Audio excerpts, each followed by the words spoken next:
He was just standing in line for coffee. Quiet, headphones in, when the cashier skipped over him and served the white man behind him.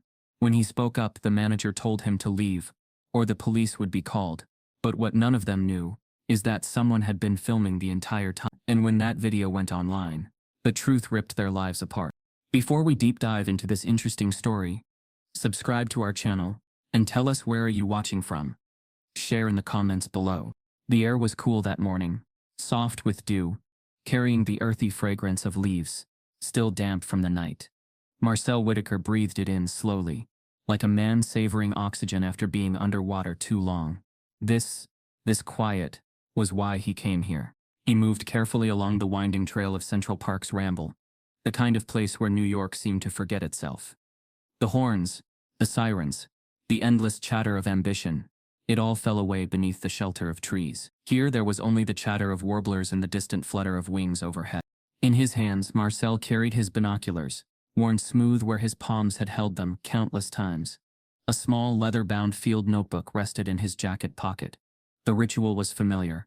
Spot, identify, record. It was methodical, almost mathematical, fitting for a man whose day job demanded precision as a software engineer. But unlike lines of code, these fleeting encounters with birds carried a beauty no algorithm could mimic. A red cardinal flickered across his sightline, landing on a low branch. Marcel paused, lifted the binoculars, and smiled faintly. He murmured the details into the air, as if the trees were keeping record. Northern cardinal, male, distinct crest, early foraging. He reached for his notebook, scribbling with quick strokes, the act itself grounding him in a world that often tried to unground him. This was his sanctuary, his escape, his freedom. Then came the voice. "Ugh, no, I told you if she cancels on me again, I'm not paying for the session." Marcel's head turned. A woman's voice cut harshly through the tranquility. On the nearby path, Lacey Burnham paced in a designer tracksuit, her phone glued to her ear, blonde ponytail bobbing.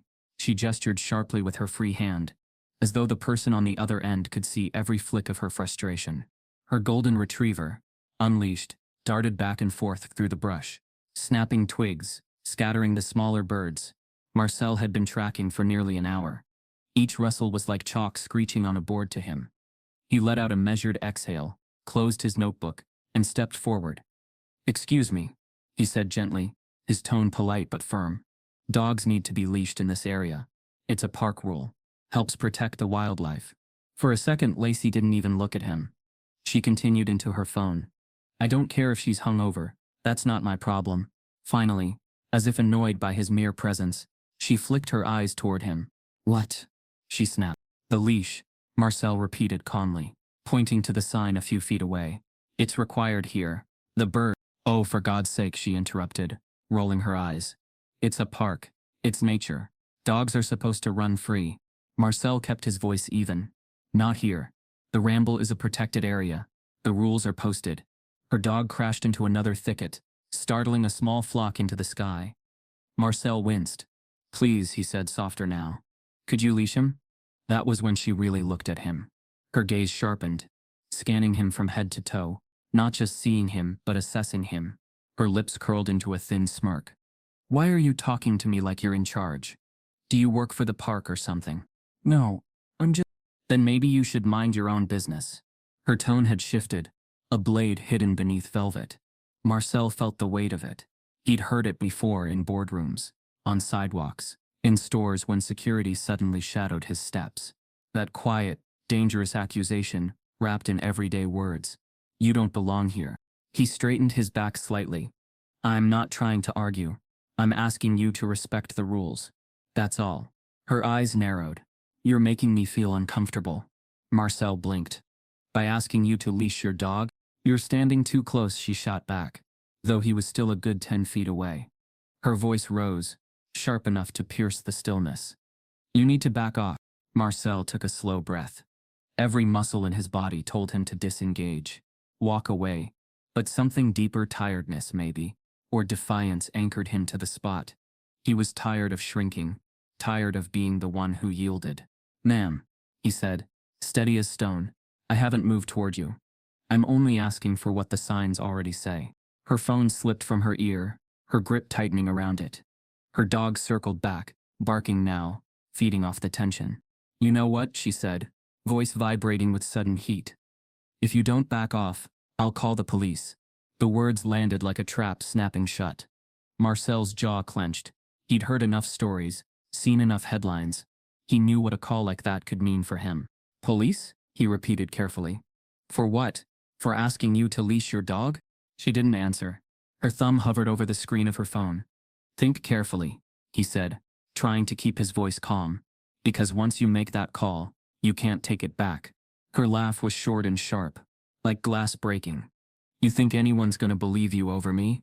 For the first time, Marcel felt his pulse quicken. The birds he'd come to see seemed to vanish. The trees no longer offered peace but shadows of threat. "Don't do this," he said softly. She tilted her head, eyes gleaming with a cruel satisfaction. "Watch me." Her thumb pressed down. The phone rang once, twice, 3 times. When the operator answered, her entire demeanor changed. Her voice trembled, breath hitching theatrically, as she spoke into the receiver. "There's an African-American man threatening me in Central Park." The words cut through the morning, like a siren. Marcel stood frozen, binoculars still in one hand, notebook in the other. His sanctuary had turned into a stage, his presence rewritten into a threat he had never posed. The dog barked louder.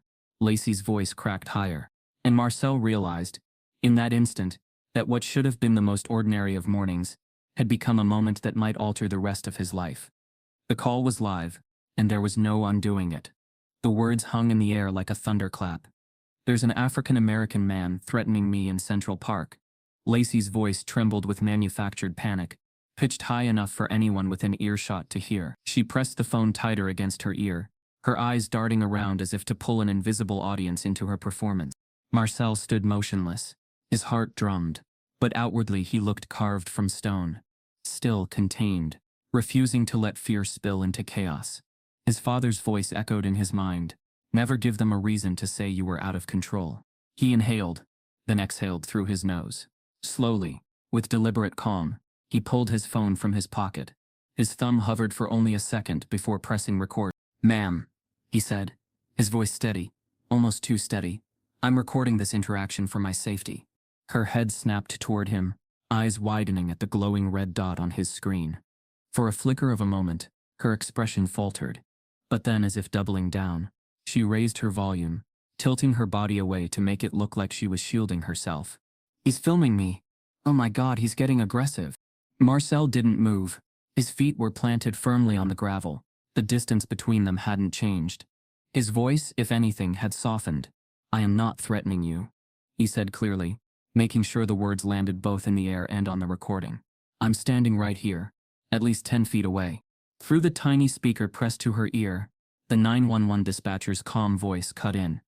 "Ma'am, can you describe the man? What exactly is he doing?" Lacey clutched her chest, staggering theatrically. He's tall, black, wearing a dark jacket, and he keeps lunging at me."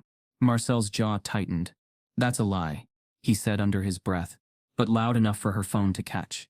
He angled his camera, making sure to capture the distance, the stillness of his posture, the emptiness of his hands, binoculars in one, phone in the other.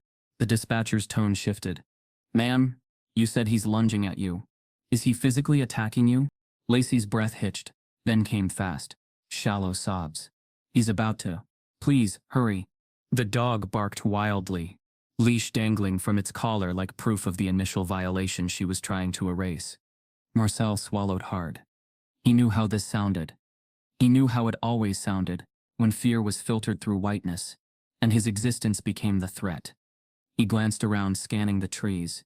The path was empty, or so he thought. "Stay calm," he whispered to himself, almost like prayer. The dispatcher tried again, firmer this time. "Ma'am, do you see a weapon?" "No, but he's staring at me. He won't leave me alone." "I'm not leaving because I haven't done anything wrong," Marcel said, his voice deep, resonant, recorded. "I asked you to leash your dog. That is all." On the other end, the dispatcher hesitated. Something wasn't adding up. The panic in Lacey's voice was real enough to raise hairs, but the details were slippery, inconsistent. "Sir?" the dispatcher said suddenly, as if aware Marcel might be within earshot. "Can you speak? Are you the man she's describing?" Marcel blinked. For a second, hope flickered. "Yes," he said, steady but clipped. "My name is Marcel Whitaker. I am birdwatching. I have binoculars. And a notebook. I asked her to leash her dog. That's it. I am recording this for proof." The dispatcher paused. The line was still recording everything. The tears, the lies, the truth pressed up against it. But Lacey wasn't done. "He's lying. Don't believe him. He's intimidating me. I'm alone and scared." Her voice cracked so convincingly that if one didn't see the calm man standing across from her, one might have believed her. Marcel tightened his grip on his phone. He forced himself to stay absolutely still. No sudden movements. No raised voice. He knew God. He knew that one wrong note in his tone could become the justification she was desperate to solidify. "Ma'am," the dispatcher said cautiously, "officers are on their way. Please stay where you are." Marcel's stomach dropped. He knew what that meant. Sirens. Guns. Questions shouted as commands. He imagined headlines forming before his eyes. Birdwatcher arrested after threatening white woman. His throat went dry. He kept recording. And then something shifted. A faint shuffle, almost imperceptible, came from the nearby bench, hidden beneath a cluster of trees. Neither Marcel nor Lacey noticed at first. But a stranger, crouched low, held up a phone of his own. The lens peaked just above the bench's backrest, quietly capturing everything. The stillness of Marcel. The wild bark of the unleashed dog. The chilling performance of a woman summoning law enforcement with a trembling voice that didn't match the calm reality in front of her. Unseen, the bystander pressed record and let the camera roll. Meanwhile, Lacey doubled down. Her sobs grew more frantic, her body language increasingly theatrical. "He's moving closer. He's going to attack me." Marcel didn't move an inch. He looked into his phone, speaking directly to the invisible audience he hoped might one day see this. "I am standing perfectly still. I am not approaching her. This is what happens when you weaponize fear against a black man in America." The dispatcher's voice trembled now, betraying unease. "Ma'am, I need you to be specific. Did he touch you? Did he say anything threatening?" Lacey hesitated. Just a beat. Barely a breath. But enough. And in that pause, something cracked in the performance. "No," she whispered, before quickly catching herself. "But he's staring at me like he's about to. You don't understand. I feel unsafe." The dispatcher's fingers tapped against the keyboard. Every word was logged, time-stamped, stored, evident. Marcel closed his eyes briefly. He wasn't safe yet, but he also knew deep in his chest that the lie she had unleashed into the world was no longer hers to control. What she didn't realize was that two recordings now existed, one on his phone, and one hidden just a few yards away, waiting to reveal the entire truth. On that quiet bench, unnoticed, a bystander kept filming, the video that would soon ricochet across America. The call was still humming in Lacey's ear, when the stranger behind the bench lowered his phone and stared at what he'd captured. He reviewed the first seconds, the calm black man with binoculars, the woman's voice vaulting into panic, the dog's leash dragging like an accusation, then scrubbed to the end and felt his stomach drop. His name was Ravi Patel, a graduate student, who ran a small wildlife page for friends and family. His thumb hovered over post. He wasn't an activist, not really. He liked owls and good coffee, but he also knew what a lie could do once it found a microphone. He opened the app and chose his words carefully, hands trembling in the shade of the bench. Caption: "White woman weaponizes 911 in Central Park." He swallowed, added 2 hashtags, Birdwatch while black and Central Park, and hit share. The progress bar filled, a breeze stirred the leaves like a shiver. At first, nothing. A few likes from regulars who usually commented on hawk sightings. He tucked the phone away, unsure if it would matter. 6 minutes later, his screen lit up again. Someone had downloaded and reposted to Twitter. Then a second person. Then 20. The same 40-second clip, multiplying like dandelion seed. By the time Marcel left the ramble, binoculars at his chest like a fragile, breakable thing, the video had already crossed neighborhoods and mood boards, ricocheting from birding accounts to legal bloggers, to a comedian with 3 million followers who added, "How many times do we have to watch black people stay calm while someone narrates them into violence?" The numbers ticked up so fast the counters lagged, stuck at 9,000 while the servers chased the truth. Marcel didn't know about any of it. He walked home with his notebook pressed against his side, trying to keep his breath even, trying not to think about sirens that had never arrived, and headlines that could have. He made tea. He didn't drink. He sent a message to his sister, Amina. Home safe. Something happened at the park. Call when free. He sat on the edge of the couch, phone face down, as if turning it away might slow the world. In the hours that followed, the internet organized itself into a courtroom, with no bailiff and every seat filled. The prosecution was the video. The defense, a chorus of denial that lost volume with every replay. A media studies professor stitched the clip with a thread on racialized fear in public space. A black birder in Chicago filmed a somber reaction, voice tight with recognition. This is why I wear a bright yellow vest when I bird. Not for the birds, for the people. The comments beneath him flooded with stories, store clerks shadowing teens, neighbors calling cops on block parties, doors locked when elevators stopped at certain floors. Lacey's image hand to chest, mouth open on the word threatening, froze into the meme of the day. Someone added a caption bubble, follow the rules. That threatens me. Another superimposed a leash icon over her phone. The term Central Park Karen surged, and with it came a flood of reckonings and reminders. A living archive of near misses and terrible endings. In a digital courtroom, one journalist wrote, "Truth spreads faster than denial." It was less a headline than a verdict the internet had already delivered. The unexpected twist arrived in the form of a retweet that carried more weight than any meme. One of the biggest clients of Bridges & Rowe, Lacey's prestigious PR firm, quoted the video and added, "We trust our partners to embody inclusion at every level. We hope Bridges & Rowe takes this seriously." The tag landed like a subpoena. Within minutes, the firm's official account posted a neutralism. "So careful it bled. We're aware of a troubling video and are looking into it." In reply, thousands demanded a name. They didn't have it yet, but the internet was closing in. Meanwhile, Marcel's phone vibrated off the coffee table. He stared at the screen as if it belonged to someone else. Unknown numbers stacked over text bubbles. His Slack pinged from 3 different channels. In engineering, NYC office, just chat. A coworker he barely spoke to wrote, "Is this you? Proud of how calm you stayed, man." A stranger DM'd, "You handled that like a king." Another, "Tell your side on my podcast, 300K followers." Marcel placed the phone back down. He didn't move. Calm was the only coat he had, and it was soaked through. His father called. Marcel let it ring twice, then answered. The old man's voice came through low, steady. "You all right?" "I'm home." "You did everything right, son." A pause, weighty and familiar. "Right doesn't always keep you safe, but it's the only thing that lets you sleep." Marcel looked toward the window. A sparrow landed on the fire escape, head cocked as if listening. "I didn't want to be seen," he said. "I just wanted to watch birds." "I know." Another pause. "But sometimes the world watches back, and sometimes it needs to." On the other side of the city, the yoga studio whose class Lacey had argued about that morning posted a story. "Dogs must be leashed in the Ramble. That's not just courtesy, it's conservation."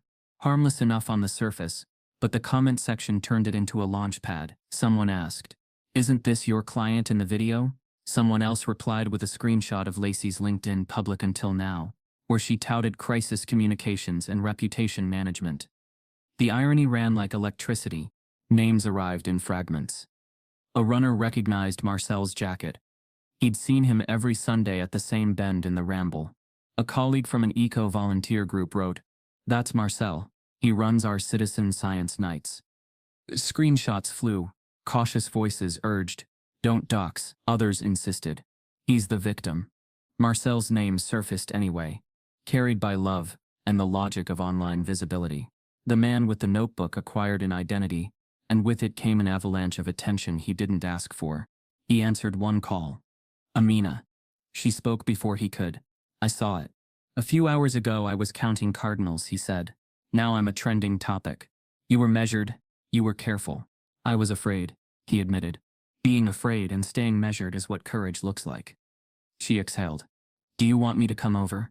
"No. I want this to be nothing." He laughed without humor. "But it isn't." On Twitter, a civil rights attorney threaded a primer. False, racially charged 911 calls have a dangerous history. Here's the law. Here's what should change. By thread's end, she'd added, "Whoever filmed this, thank you. Documentation saves lives." Ravi, the bystander, read that and stared at his hands. He hadn't expected gratitude. He'd expected to feel small and scared. Instead, he felt responsible, the way you feel holding a lit match in a room full of gas, and knowing the fire could burn the building, or warm it. Within 4 hours, the clip reached morning shows preparing their B-blocks. Producers combed neighborhood groups. For someone who knew Marcel, he declined interviews through DMs he barely opened. He muted notifications, then unmuted them because the silence felt like a door shutting. For every 100 messages of support, there were 10 that curdled. Maybe he did something before the video. Why are you making this about race? A burner account sent a single snake emoji. Another, people like you thrive on playing the victim. Marcel refused to respond, refused to hand strangers the dignity of reply. But his chest ached in a place T couldn't reach. The hashtag mutated, spreading nouns and gravity, Birdwatch while black, Central Park Karen, weaponized wine 11. A journalist pulled a stat about how swiftly these calls escalate and how seldom they are punished. Replies populated with screenshots of laws in other states. Thin protections, loopholes wide enough to drive fear through. The comment that stuck like a splinter read, "We've seen how this story can end. Today it didn't. That matters." 6 hours after the first post, the algorithm did what algorithms do. It rewarded engagement with more engagement. The original upload vanished beneath a tidal wave of reposts, watermarked with usernames who hadn't been there but were now part of the witnessing. A think piece published under the line already circulating. In a digital courtroom, truth spreads faster than denial, and somewhere in its middle, a sentence pulsed. If he had not filmed, we would be debating a stranger's fear instead of documenting a stranger's lie. At the edge of this surge, a smaller, quieter twist took shape. The dispatcher who had taken Lacey's call finished her shift, sat in her car, and stared at the imprint the headset had left on her hair. She had asked the questions she was trained to ask, transcribed the words she was required to record, but in the routing system, she could see a note, "No units dispatched, call resolved." She scrolled her phone at a red light, and found the video without looking for it. Her chest tightened. She closed the app. She understood that every call was a world, and sometimes the world leaked. The sun slipped behind buildings. New York's light changed to neon and screen glow. Marcel stood by the window and looked at the birds folding into their evening patterns, darting between fire escapes like quiet handwriting on a blue page. He wanted to be small again, anonymous in the best way. He wanted morning. Across town, in a one-bedroom dressed in creams and golds, Lacey dropped exhausted into bed, angry at a day that had not bent to her will. She plugged in her phone on the nightstand, and out of reflex, flicked the ringer off. She told herself the world would reset by morning. She rehearsed a version of events in her head, where she was careful and kind. She slept. The internet did not sleep. The video tunneled through group chats, Slack channels, alumni lists. A boutique pet brand posted, "Leash laws protect wildlife, do your part." The comments were less about pets and more about power. A pastor shared the clip with a 5-sentence homily on bearing false witness. The congregation's kids took it to TikTok and added a beat. Somewhere, a grandmother asked her granddaughter to explain hashtags, and the girl did, softly, like handing her a new kind of map. At 5:41 a.m., a single notification broke through Lacey's Do Not Disturb, an emergency alert she'd set for her boss. It read, "Call me the minute you wake up." 15 minutes later, her alarm went off. She reached for her phone, blinking hard. The lock screen glowed with numbers she'd never seen before. 3001 missed notifications. Her thumb slid. The phone juddered under the weight of attention. She opened her mentions and felt the ground. The first thing she saw was her name. Tag and all. Lacey Burnham. The second was the video. Paused on her mouth, forming the word threatening. The third was a message from an unknown number that began, "We need to talk about the 911." She stared, breath shallow, as the trending bar refreshed and her name climbed another slot. The room felt smaller. The bed felt higher. The dog whined in the kitchen, unsure why she hadn't gotten up yet. Lacey's phone vibrated again. Another surge of alerts, as the hashtag bearing her name roared awake, and her boss's number lit the screen. The phone vibrated in Lacey's palm, long enough to feel like an accusation. She stared at the caller ID, Cameron Rowe, and let it ring once more, as if one extra beat might rearrange the world into something gentler. It didn't. She answered and tried to sound breezy. "Morning, Cameron. Be in the office by 8, he said, each word clipped. "No, hello? No cushion. We need to talk about a video in a 9-1. She swallowed. It's being blown out of proportion. We'll see, he said. The line clicked dead. She stood in the dim spill of her bedroom, the city still blue with early light, and opened her notifications. The numbers didn't make sense, mentions stacked like scaffolding around her name. The same 40 seconds played in 1,000 places with different captions, none of them kind.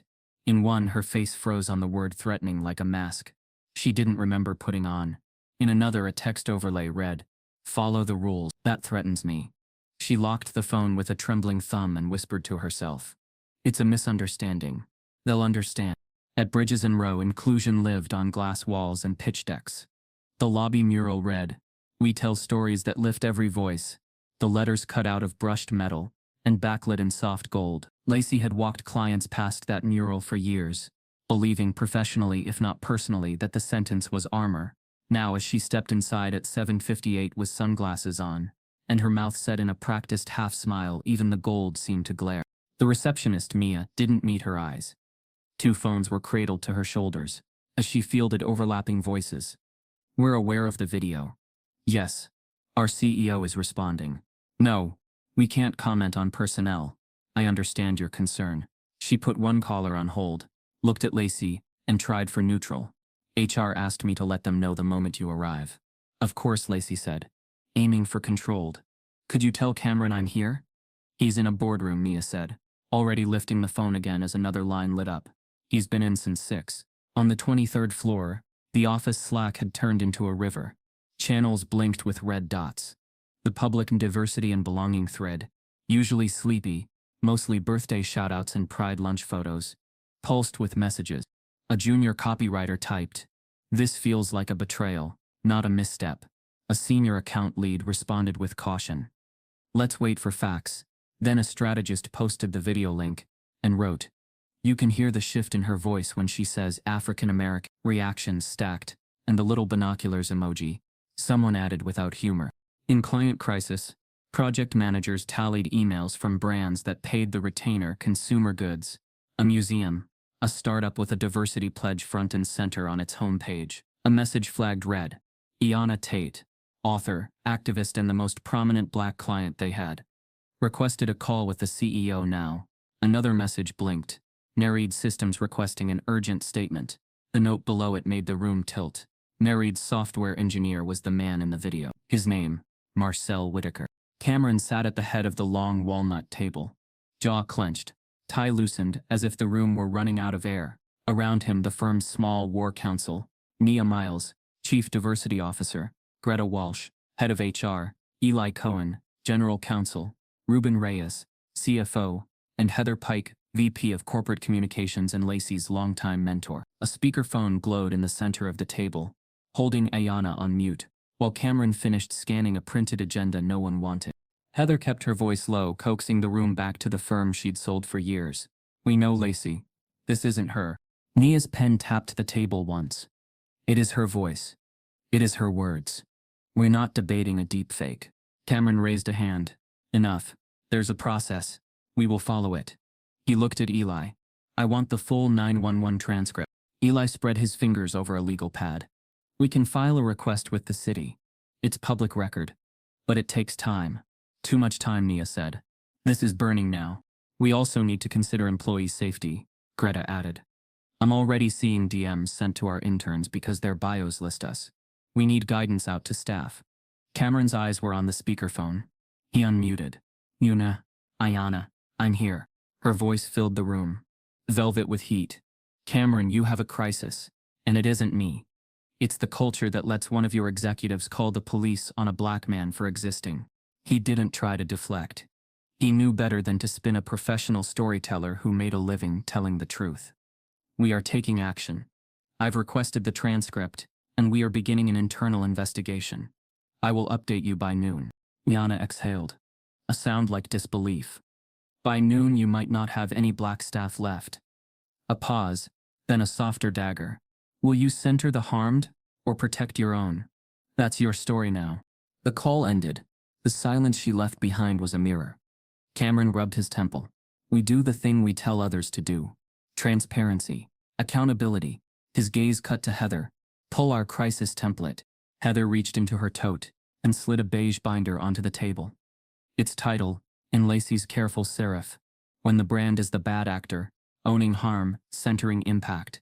The irony made the air tighten. Lacey had written it 18 months earlier, after a client bungled an apology, and she'd stayed up 2 nights crafting a better one. Heather flipped to a highlighted passage and read aloud, When harm is tied to race, intention is irrelevant. Narratives must center those impacted. The responsible party should not speak first, and may not deserve to speak at all. That's her framework, Nia said, eyes on the binder. Hold her to it. A chime. Reuben glanced at his tablet. Investors are emailing. 2 are asking whether our values are performative. He looked up. If married pulls, we lose 15% of billings this quarter. The door opened without a knock. Cameron's assistant, Jonah, held a hand over the headset around his neck. We've got the media holding for a statement. And he hesitated, then continued. And someone calling from inside NYPD Communications says a transcript might find its way to us if we promise not to publish the dispatcher's name. He lifted a brow. Anonymous number. Eli sat forward. We don't solicit leaks. We don't publish leaks, Cameron corrected. But we read everything that comes to our door. He nodded to Jonah. If they send it, it goes to legal, and HR first. Chain of custody. Jonah vanished. The room inhaled again. On Slack, John Diversity and Belonging kept on spooling. A black intern named Jayla wrote, I presented at stand-up last month, and she told me to make my tone less sharp. I've been thinking about that all morning. Reactions rolled in. Same. And a DM to HR that pinged across Greta's laptop. Greta's mouth pressed into a line. We may be dealing with a pattern. We've got 2 anonymous reports in the last hour mentioning microaggressions from Lacey. Collect them, Cameron said. No conclusions yet. Facts first. Down the hall, Lacey sat at her glass desk, trying not to watch as people pretended not to watch her. Her screensaver reflected a woman she recognized and did not. She could feel the building sorting itself into 2 columns, those who would archive her, and those who would advocate for her. Neither group would say it out loud. She opened a new notes document, and wrote the elements of a statement she already knew would be wrong. I'm sorry if anyone was hurt by. She deleted the line. Heather slipped in, shut the door, and leaned against it. You need to breathe. I am, Lacey said. That wasn't breathing, that was bracing. Heather crossed the room and lowered into the chair opposite. Tell me what happened. She came at me aggressive. He, Lacey corrected. He came at me aggressive. I felt unsafe. Heather's face did not soften. The video shows distance. It shows him speaking calmly. You know how editing can distort tone, Lacey said quickly. And Twitter will make a villain out of anyone. This isn't Twitter, Heather said. This is us. Lacey's eyes flashed. So you've chosen a side. I've chosen a standard, Heather said softly. The same one you wrote. She placed a hand on the edge of the desk, palm up like an offering. If you were scared, say you were scared. But don't pretend your fear lives outside history. Lacey looked away, to the skyline cut into rectangles by the window frame. I did what anyone would do. No, Heather said. You did what too many people still do. And that's the point. A knock. Jonah stood in the doorway, eyes flicking between them. Greta needs Lacey. Lacey rose too fast and smoothed invisible wrinkles from her skirt. The hallway felt like a gauntlet. Every doorway a mouth that might speak and didn't. At the end, a glass-walled boardroom glowed.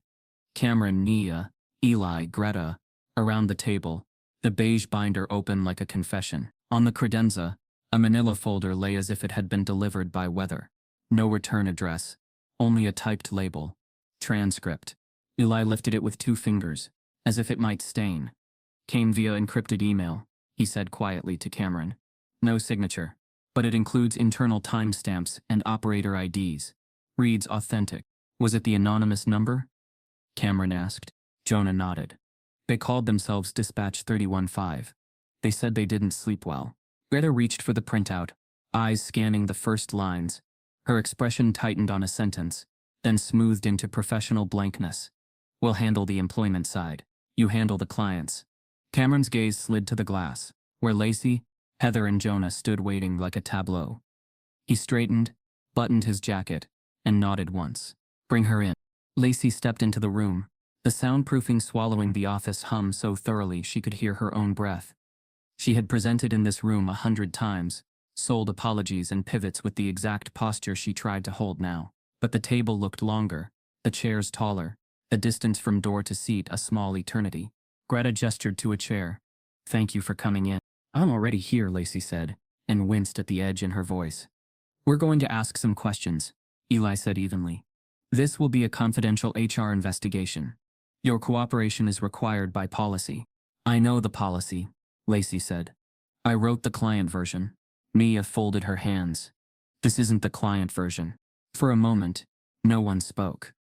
The room grew its own weather cooler than the hall, brighter somehow. In the glass, Lacey caught a reflection she didn't like. A woman practicing empathy like a language, fluent on stage, halting in private. Cameron broke the quiet. "We're aware of the video. In order to properly evaluate what happened, we've obtained a document." He glanced at Greta. Greta lifted a stapled packet from the manila folder and slid it across the table, face up. The paper whispered against wood as it came to rest in front of Lacey. At the top, in black letters that looked heavier than ink, 911 call. May 12. Lacey stared, the room narrowing to the four corners of the page. The first line began with her voice, transcribed into something colder than memory.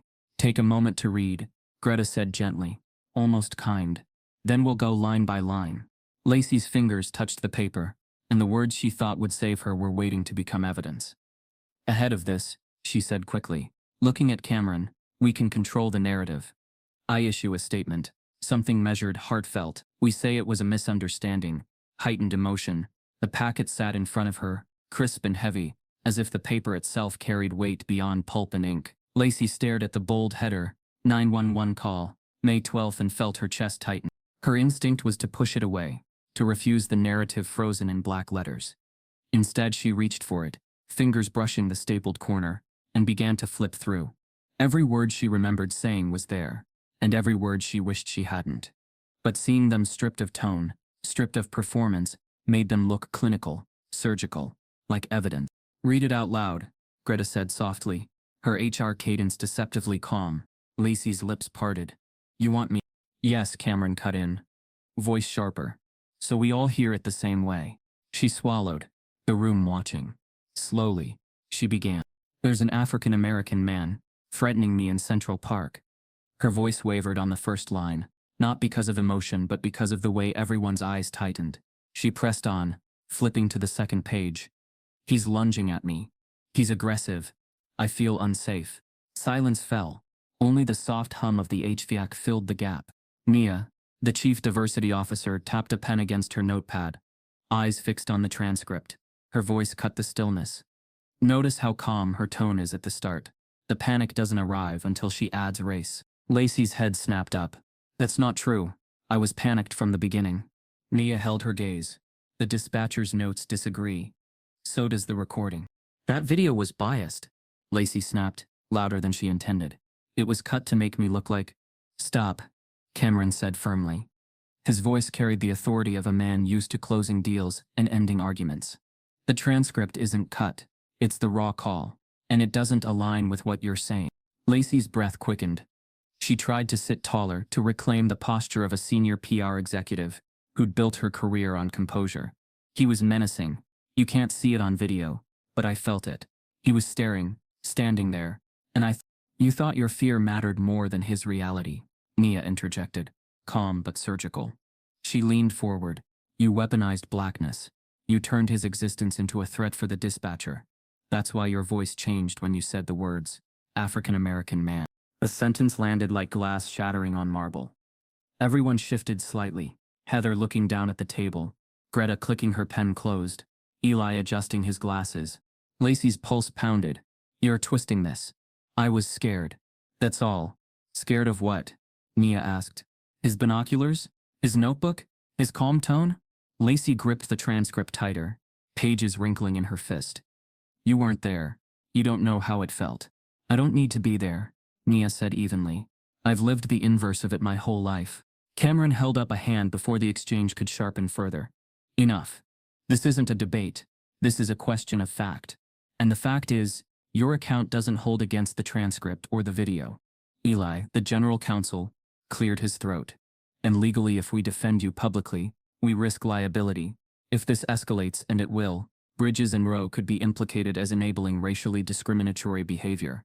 The word liability seemed to echo, louder than her own pounding heartbeat. Heather, her mentor, finally spoke. Her voice was softer than the others, but it cut deeper for its restraint. Lacey, I believed in you, but when I watch the video and read this, I don't recognize you. It looks deliberate. Lacey shook her head furiously. No, Heather. You know me. You know me. I've worked here for 8 years. I built campaigns for social justice clients. I've stood on stages talking about allyship. That's me. Heather didn't look away. That's performance. This, she pointed gently to the transcript, is who you are when you think no one is watching. The words pierced. Lacey felt her throat close. She reached for the one defense left. Spin. The muscle memory of years in PR. If we get C's, the stress of the city. No. Cameron's voice stopped her cold. We're not issuing anything. Not yet. But this isn't about you anymore, he said sharply. It's about the firm, the clients, the credibility we've built. And you compromised all of it with one phone call. Lacey's stomach flipped. She felt the walls closing in, the clean glass surfaces reflecting her like a distorted funhouse mirror. This is outrageous, she said, louder now, desperation fraying the edges of her words. You're treating me like I'm the villain here. He provoked me. Nia let out a breath, steady, as if she'd heard this refrain too many times in her life. Do you hear yourself? The transcript proves he didn't provoke you. The video proves he didn't provoke you. Yet you still need him to be the villain, because you can't accept being exposed as the aggressor. The room stilled. For the first time, Lacey felt the isolation, not just from the internet, not just from strangers, but from her own colleagues, people who once trusted her instincts. They were looking at her not with confusion, but with clarity. Her hands trembled. She clutched the transcript like a lifeline. This isn't fair. I've given everything to this company, and now you're going to destroy me over one mistake? Greta leaned forward, tone firm but not unkind. Lacey, this isn't one mistake, it's a reflection of something deeper. And if we ignore it, we tell every black employee here that their safety matters less than your career. Lacey's chest burned. So you're going to feed me to the wolves? Just like that? Cameron stood, slow and deliberate, his presence filling the room. He adjusted his jacket and looked directly at her. His words came low, precise, and chilling. We're not protecting you. The sentence landed heavier than the transcript, heavier than the video, heavier than the internet's judgment. It was the sound of a door closing, of an empire built on perception finally refusing to extend its shield. Lacey's breath caught. For the first time in her career, words failed her. The transcript trembled in her hands as the CEO's sentence echoed, leaving her face drained and the future she thought she controlled collapsing into silence. When Marcel woke, the first thing he heard wasn't birdsong. It was the shrill, endless ping of notifications. His phone vibrated against the nightstand like a restless insect, buzzing in steady waves until he finally reached for it with a groggy hand. The screen lit up. 43 unread texts. 1112 missed calls. 2,000 new emails. His chest tightened. It wasn't a glitch. It wasn't a dream. The video. He sat up slowly, rubbing a hand over his face. He'd muted the world last night, but the world had not muted him. Marcel tapped the screen. A flood of messages poured in. King, you handled that better than anyone could. Can you do an interview with us today? You're trending. Don't waste this. Make your voice heard. Bro, I'm so sorry you went through that. Stay strong. He scrolled, his thumb trembling. Some messages were kind, some opportunistic, some disguised as sympathy but laced with entitlement. Like the stranger who wrote, "My cousin died in a police stop. Can you talk about it on my podcast?" Marcel closed his eyes, letting the phone fall to his lap. He hadn't asked for any of this. He just wanted to watch birds. By mid-morning, his apartment felt too small for the noise pressing in from outside. His inbox overflowed with job offers. Google, Meta, a fintech startup promising double his salary. Recruiters framed it as opportunity, but it felt more like scavenging. Even the company he already worked for, Nereid Systems, sent an email blast praising him. "We are proud of Marcel Whitaker, a valued member of our engineering team, for his grace under pressure." Attached was a photo from his LinkedIn profile, his private professional headshot now weaponized as corporate PR. He didn't know whether to laugh or slam the laptop shut. His phone buzzed again. His father calling. Marcel answered, his voice low. "Morning, Dad. You holding up?" The old man's tone was steady, but lined with concern. Marcel exhaled slowly. "If that's what you call it, you did everything right," his father said. "You stayed calm. You didn't raise your voice. You gave them nothing. Didn't stop her from trying to paint me as a monster." Marcel replied bitterly. A pause, then his father's voice came quieter, weighted. "I told you, son. Even when you're right, the world will still try to make you a threat." The line sat heavy between them. Marcel remembered being 12 years old, walking out of a corner store with a soda, only to be stopped by a clerk demanding to see his receipt. His father had been there, stepping in, diffusing, teaching him not to escalate. He remembered elevators, where strangers clutched their purses tighter, sidewalks where couples crossed the street at the sight of him. A lifetime of being made into something dangerous when all he wanted was to exist. Now the internet had seen him calm, reasonable, measured, and still somehow he was the story. "I just wanted to watch birds," he whispered. "I know," his father said gently. "But sometimes survival makes you visible. And once you're visible, the world writes its own version of you." At noon, Marcel tried to walk to the corner store for groceries. He put on a baseball cap, kept his head down, but even that wasn't enough. 2 blocks from his apartment, a young woman stopped him, eyes wide. "Oh my God, it's you, the Birdwatcher." Marcel froze. Yeah, hi. Can I take a selfie with you?" she asked breathlessly. "You're a hero." His jaw tightened.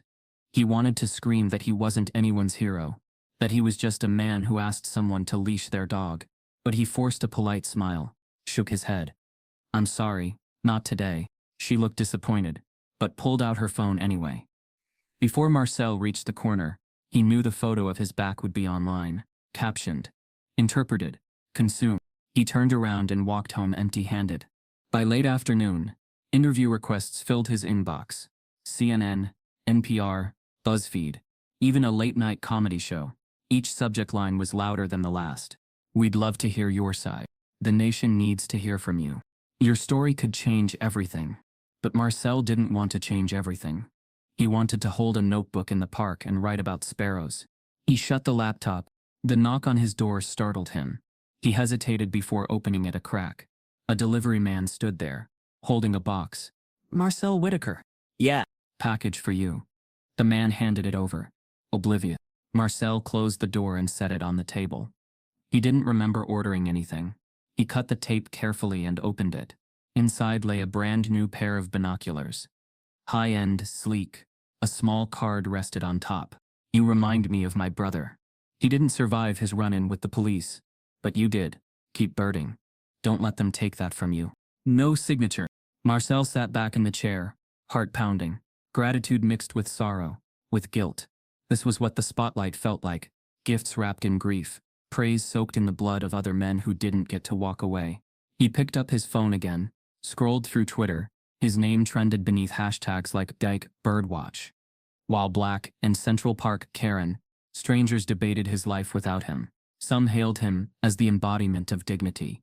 Others accused him of exaggeration, of playing the victim. One tweet made his stomach turn. If he was so calm, maybe he provoked her before the video started. There it was. The insinuation that never died. Maybe he deserved it. Maybe he had caused his own near destruction. Marcel closed the app. He stared at the ceiling, fighting the urge to vanish. That evening, his sister Amina came over with takeout. She spread cartons across the table, the smell of sesame noodles filling the apartment. "You've eaten, right?" she asked. He gave her a look. She sighed. "Didn't think so." They sat across from each other, eating in silence for a while. Finally, Amina spoke. You don't have to say yes to any of this. Not the interviews. Not the job offers. Not the spotlight. You can just not." "But if I stay silent," Marcel said quietly, "doesn't that mean her version still gets air? That people like her can Her version is already crumbling," Amina interrupted. The video spoke louder than her words ever could. "You don't owe anyone your trauma as content." Marcel set his chopsticks down. "I don't know what I owe. I just know I feel exposed. Like I'm standing in the middle of the park again, waiting for someone else to tell the world what I am." Amina reached across the table, squeezing his hand. You get to tell them. If you want, or you get to keep it yours. That's power too. When she left, Marcel sat in the dark, the city humming outside his window. He thought about his father's warning. He thought about the clerk in the corner store when he was 12. About the woman clutching her purse. About the dispatcher's voice, neutral but skeptical. About the weight of existing in a body that others treated like a weapon. For black men, he realized, peace was never a right. It was a privilege, granted, revoked, dangled on a thread. And even when you fought for it, even when you earned it, someone could call the police and strip it away in seconds. His phone buzzed again. Another email. He almost ignored it, but curiosity tugged. He opened the inbox and froze. The subject line read, "We saw what happened. Let's talk legal." Marcel stared at the message, his pulse quickening. For the first time since the video, he wondered if the spotlight could be turned into something more than survival. The subject line, "We saw what happened. Let's talk legal," sat in Marcel's inbox like a stone in water, rippling through every thought. He clicked it open with a cautious hand. The email came from a civil rights law firm in Brooklyn, its name bold and formal at the top. The message was simple. "We believe you have a case. False 911 calls based on race aren't just dangerous, they're life-threatening. We'd be honored to represent you. Pro bono, no strings attached." Beneath it, a dozen other lawyers had sent near-identical offers, some attaching resumes of cases they'd fought, others citing personal connection. One firm wrote, "My brother was stopped by police after a false call. He never came home. Please let us stand with you." Marcel stared at the words, his thumb hovering over the reply button. He should have felt empowered, relieved that people were ready to fight on his behalf. Instead, his chest tightened. A lawsuit meant publicity. Publicity meant interviews, hearings, headlines. Another wave of being defined by something he hadn't asked for. When Amina called that evening, he read her the email out loud. "You should do it," she said instantly. "You're not even hesitating." "Why should I?" She lied. "She put your life in danger. And you have Marcel rubbed his temples. "But the proof is already out there. The video, the transcript. Everyone saw it." "That doesn't mean there's accountability," Amina said firmly. "People forget. They move on. A lawsuit forces the record to stay open." Marcel's silence stretched. He could still hear his father's warning. "Even when you're right, the world will try to make you the threat." What if standing up in court made him exactly that? While he wrestled privately, the city boiled publicly. By the weekend, Central Park looked like a different landscape. The Ramble, once a quiet sanctuary for birders, had transformed into a protest site. Hundreds gathered beneath the trees, their voices echoing against stone and leaves. Signs rose above the crowd, like a forest of their own. "Birdwatching isn't a crime. Stop weaponizing now. Protect Black peace." Drummers pounded rhythms. Students chanted. Families brought children who held up handmade posters with crayon slogans. Someone set up a speaker, and voices poured through it, amplified, "We are here because a man simply asked for the rules to be followed, and nearly lost his life for it." Marcel watched a live stream from his apartment, frozen by the sheer scale of it. He saw people he'd never met shouting his name, invoking his story like a rallying cry. The weight of it pressed down on him. His private morning in the park had become a public reckoning. At the edge of the crowd, reporters held mics toward anyone willing to speak. A young woman stepped forward, voice trembling but clear. "My brother was arrested after a white neighbor called 911 because he was waiting in his own car. The charges were dropped, but the trauma stayed." Watching Marcel stand calm while she lied, it was like watching history repeat itself. The camera panned across the crowd. Every face was raw with memory, with rage, with recognition. One lie had become the spark for all the lies that came before it. The NYPD found itself thrust into scrutiny. News anchors replayed the 911 call, beside other infamous ones. The barbecue in Oakland, the pool incident in Texas, the sidewalk confrontation in California. Each one a reminder of how quickly "I feel unsafe" could turn into sirens and handcuffs. An investigative journalist unearthed chilling statistics. Dozens of false reports in the past 5 years. Nearly all of them white collars. Nearly all of them black targets. Few resulted in charges. None resulted in jail time. A headline blared across the city's biggest paper. A pattern of fear. How false 911 calls endanger Black lives. At dinner one night, Amina read the article aloud, her voice thick. Do you understand? This isn't just about you. It's about every name before you and every one after. If nothing changes. Marcel pushed his plate away. I never wanted to be a case study. History doesn't wait for permission, Amina said. Sometimes it chooses you. The pressure mounted. Social media demanded action. Commentators framed it as a turning point. Would this be just another viral video, or the moment America finally took false emergency calls seriously? Outside of Marcel's building, a group of young activists gathered with candles. They weren't loud. They didn't chant. They just stood silently, holding signs that read, "We stand with Marcel." When Marcel peeked through his curtains, his throat tightened. They weren't protesting for him to speak. They were simply keeping vigil, reminding him he wasn't alone. That night, he dreamed of birds again. But instead of flitting through trees, they perched on police radios, their calls drowned by static and sirens. On Monday morning, another email arrived in his inbox, this time from a city councilwoman named Veronica Diaz. Her words were direct. Marcel, I know you've been contacted by lawyers. I can't tell you what to do legally. But I want you to know, we are drafting legislation. We want to criminalize racially motivated false 911 calls. And we want to name it after you. The Marcel Bill. Marcel froze at the screen, pulse quickening. The Marcel Bill. A law with his name on it. He leaned back in his chair, staring at the words, until they blurred. He had spent his entire life trying to stay small, unnoticed, careful, and now the city wanted to carve his name into its laws. It felt surreal. It felt terrifying. And it felt like the ground beneath him had shifted in a way he could never reverse. Marcel closed the email, heart pounding, as the words "the Marcel Bill" echoed in his head. Proof that one lie could resurrect a history the country kept trying to bury. When news broke about the proposed Marcel Bill, the internet's attention sharpened like a blade. Momentum had shifted from outrage to investigation. People weren't satisfied with the single viral moment. They wanted to know who Lacey Burnham really was. It started on Reddit. In a thread titled "Central Park Karen, What's Her History?"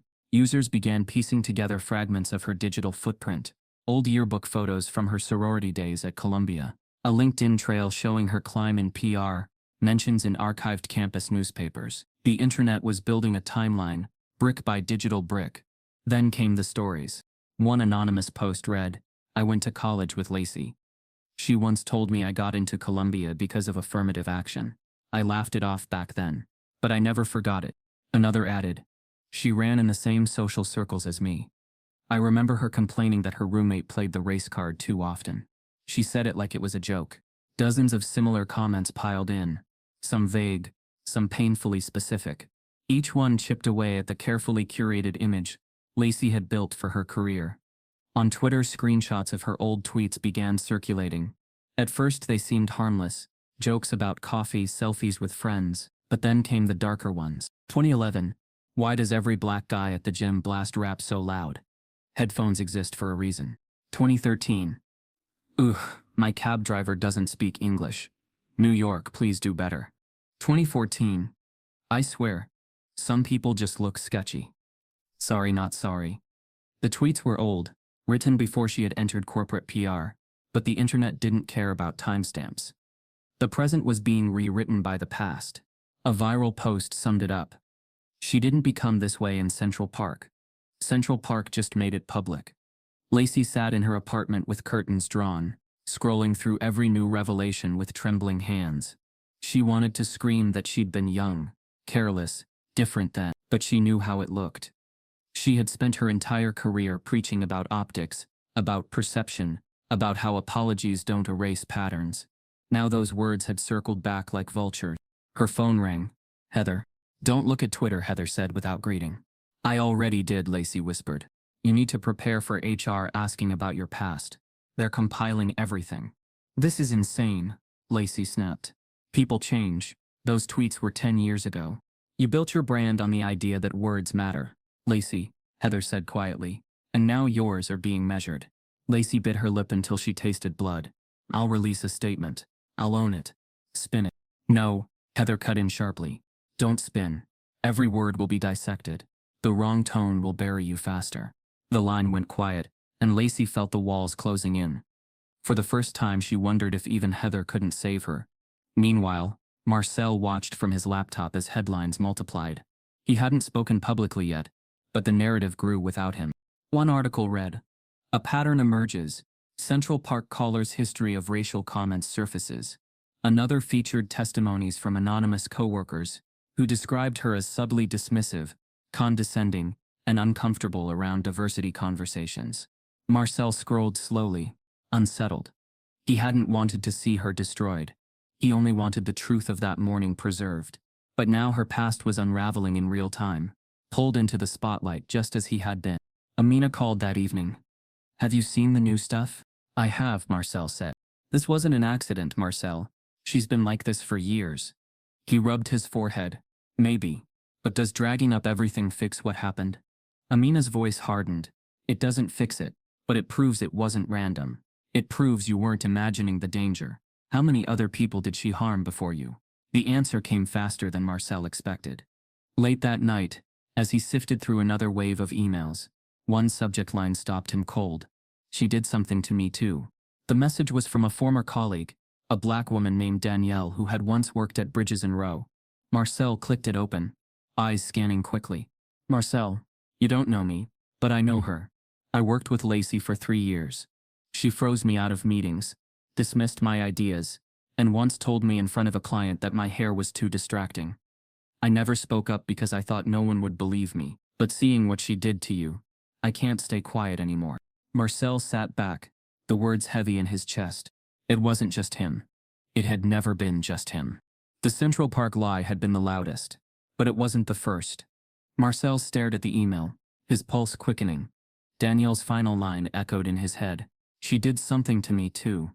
The email from Danielle lingered in Marcel's mind, echoing into the next day. But elsewhere in Manhattan, the walls were closing in on Lacey, even faster. At Bridges & Rowe, the crisis had reached a breaking point. Calls flooded in, not just from angry clients, but from investors demanding answers. Contracts were threatened, partnerships questioned. For a firm built on reputation, the numbers on the spreadsheet suddenly looked more fragile than the woman at the center of it all. In a conference room on the 23rd floor, the executive team gathered again. Cameron Rowe stood at the head of the table, sleeves rolled up, jaw tight. A thick folder of printed tweets and articles sat in front of him like an indictment. Ruben, the CFO, flipped open his tablet. "2 investors have already sent notices. If we don't act decisively, they'll pull funding. That's 15% of our quarterly revenue gone overnight." Greta from HR added, "We've received 6 formal complaints internally, some current staff, some former, all citing racial bias from Lacey. We can't frame this as isolated anymore." Heather, her mentor, tried one last time. "She's been a strong asset for years. Are we really ready to cut her loose over what?" Nia interrupted, her voice cutting through. "Over one lie that could have gotten a black man killed. Over years of smaller harms we ignored because she looked polished in a boardroom. This isn't sudden, Heather. It's overdue." The room went quiet. Cameron leaned forward, steepling his fingers. His voice was calm, cold. "The brand comes first, always. And right now our brand is bleeding because of her." He looked at Greta. "Draft the memo. Indefinite leave. Effective immediately." An hour later, the memo went out across the firm's internal network. Subject: Company statement on recent events. In light of recent revelations and ongoing investigation, we are placing Lacey Burnham on indefinite leave. Effective immediately. Bridges & Rowe maintains a zero-tolerance stance toward racial bias, intentional or unintentional. We will continue to listen, learn and take decisive steps toward ensuring inclusion is not just a value we preach, but a standard we uphold. It was clinical, crafted to sound firm, without sounding cruel. But the words landed with the weight of a verdict. And it didn't stay internal for long. Within minutes, someone leaked a screenshot to Twitter. The memo spread faster than any official press release could. Dissected line by line. Even unintentional bias. That's a first. Translation: She's gone, but we won't say fired yet. They're protecting the brand, not the people. For a company obsessed with narrative, Bridges & Rowe had lost control of theirs. Lacey read the memo alone at her kitchen counter, coffee untouched beside her. The words indefinite leave stared back like a scarlet letter. She dialed Heather, voice breaking as soon as the call connected. "Everyone me? Heather's tone was steady, but there was weariness underneath. You ruined yourself, Lacey. 8 years I gave them. 8 years of loyalty. And they gave you cover, until they couldn't anymore. Lacey's chest heaved. I can fix this. I can explain. No, Heather interrupted softly. Not this time. The silence that followed wasn't angry. It was worse. It was final. Meanwhile, investors pressed harder. A leaked email from a venture partner read, if action is not taken against Burnham by end of week, we will reconsider our relationship with Bridges and Rowe. Diversity isn't optional branding for us. It's our baseline. Cameron read it twice, then deleted it. He didn't need the reminder. The decision had already been made. What chilled him wasn't losing money. It was how quickly loyalty dissolved when survival was at stake. When image became more valuable than loyalty, the fall came quick and hard. On Slack, staff reacted in real time. Some breathed relief. Finally. Others mourned the colleague they thought they knew. A black intern, Jayla, typed, feels like justice, but it also feels like crumbs. Why did it take a viral video for people to listen? The message collected more reactions than any memo could erase. By evening, Lacey's name was trending again. Now alongside the leaked memo. She scrolled through hundreds of posts, dissecting her downfall, strangers parsing her tone, her career, her past tweets. The weight of it pressed against her chest, until she couldn't breathe. When her mother called, Lacey answered with shaking hands. They can't treat you like this, her mother said fiercely. You've worked too hard to be discarded like trash. Mama. Lacey whispered. What if they're right? Her mother faltered. You were scared. That's not a crime. But maybe it should be, Lacey said, voice cracking. Because look at what my fear did. Her mother had no answer. Across the city, Marcel sat in his apartment, watching the coverage unfold on the evening news. The anchor read the memo aloud, then segued into analysis. It's rare for a firm of this stature to admit to bias, even framed as unintentional. But the pressure was too great, and tonight the fallout continues. Marcel muted the TV. He didn't feel triumph. He didn't feel closure. Just exhaustion. Every headline seemed to make his life less his own. He opened his inbox again, scanning past the lawyers and journalists. His eyes caught on a new subject line. Exclusive footage obtained. He frowned, opening it. The email was from a reporter at the Ledger, a major online outlet. Attached was a short description. We've acquired internal video from Lacey Burnham's HR meeting. We're publishing tonight. Thought you should know. Marcel's blood ran cold. He hadn't asked to see her punishment. But now the world would. Across the city, journalists hit publish. The internal HR video of Lacey's meeting was about to leak, and nothing would be left behind closed doors. The HR video leaked at 9:47 p.m. By morning, it had racked up nearly 2 million views. Clips played on loop, across networks. Lacey seated stiffly at the table, Transcript trembling in her hands, her voice cracking as she insisted Marcel was menacing. Then the chilling moment where Cameron, her CEO, leaned forward and said the words, "We're not protecting you." For some, the footage felt like vindication. For others, it was uncomfortable proof of how quickly loyalty collapsed when reputation was at stake. Commentators debated ethics, investors, the power of optics, but beneath all of it, one truth pulsed louder than the rest. A white woman's lie had nearly destroyed a black man, and the system had no mechanism to punish it. Until now.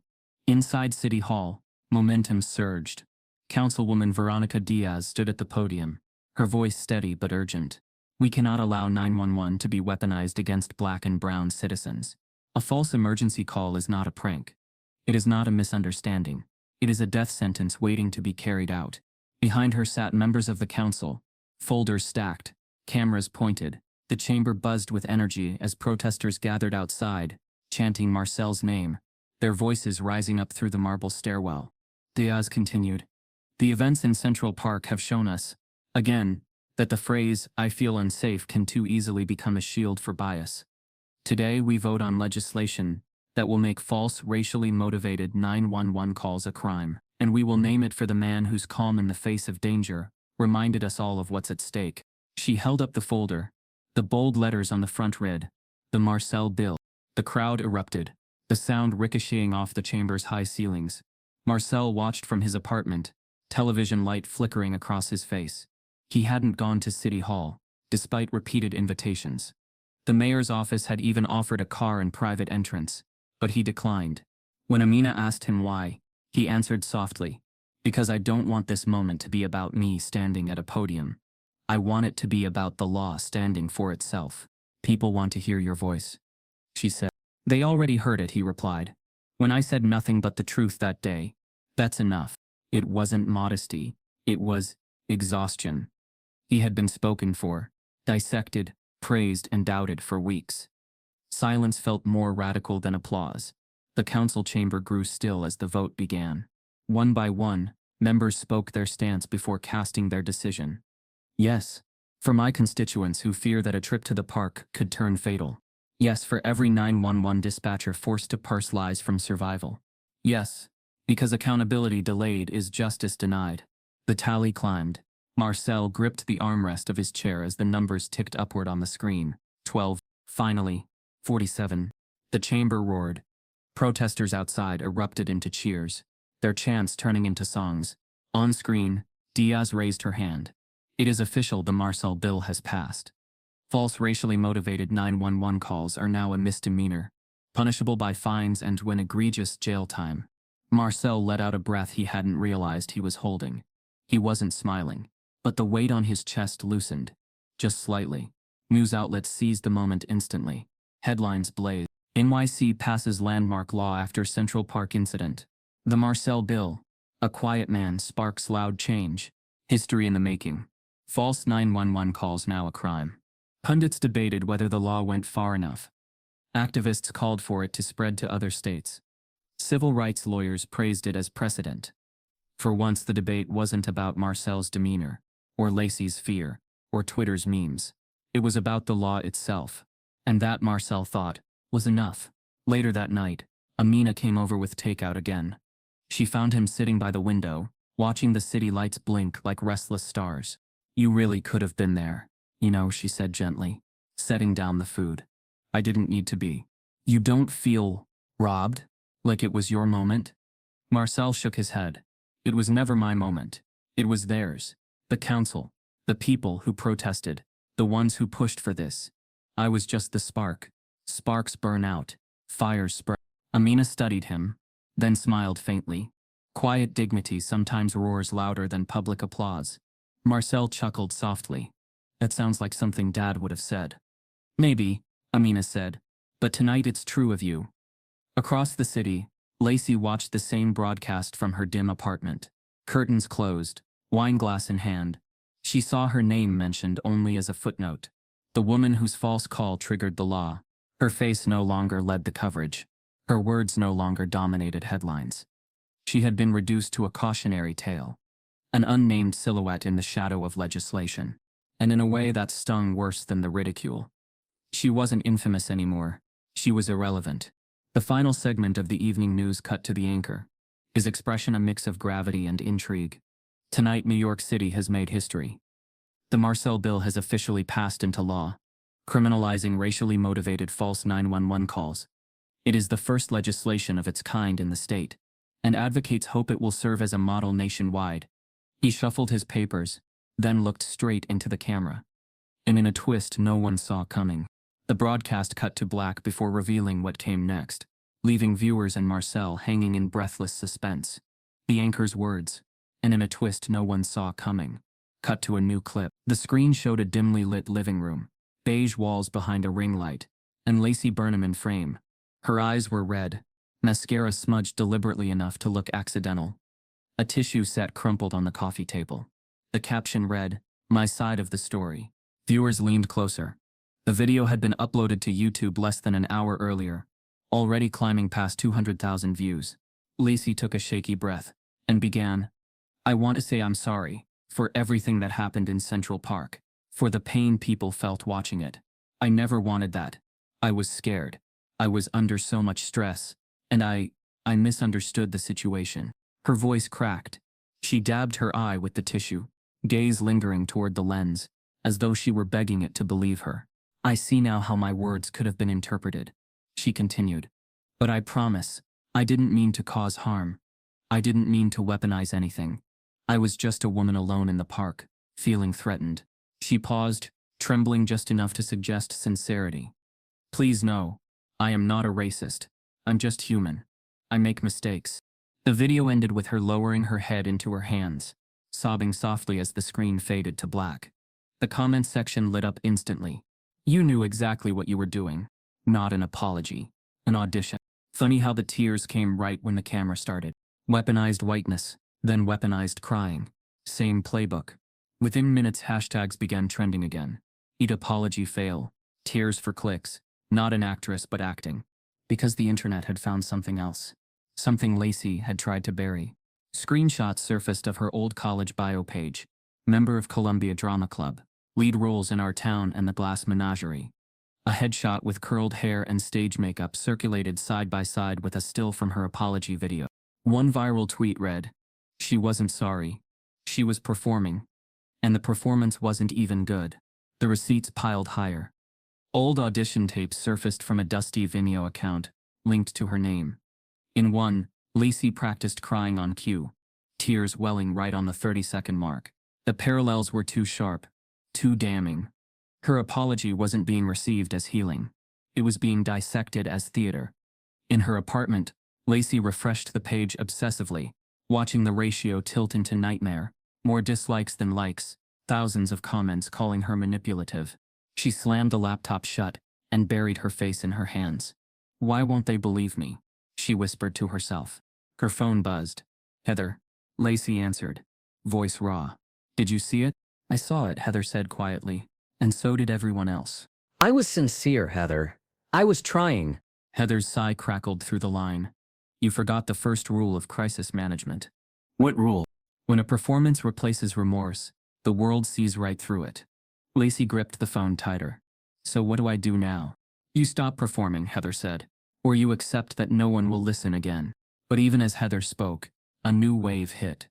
Clips of Lacey's apology video were being remixed into memes, side-by-sides, with soap opera actresses, TikTok users imitating her exaggerated sniffles.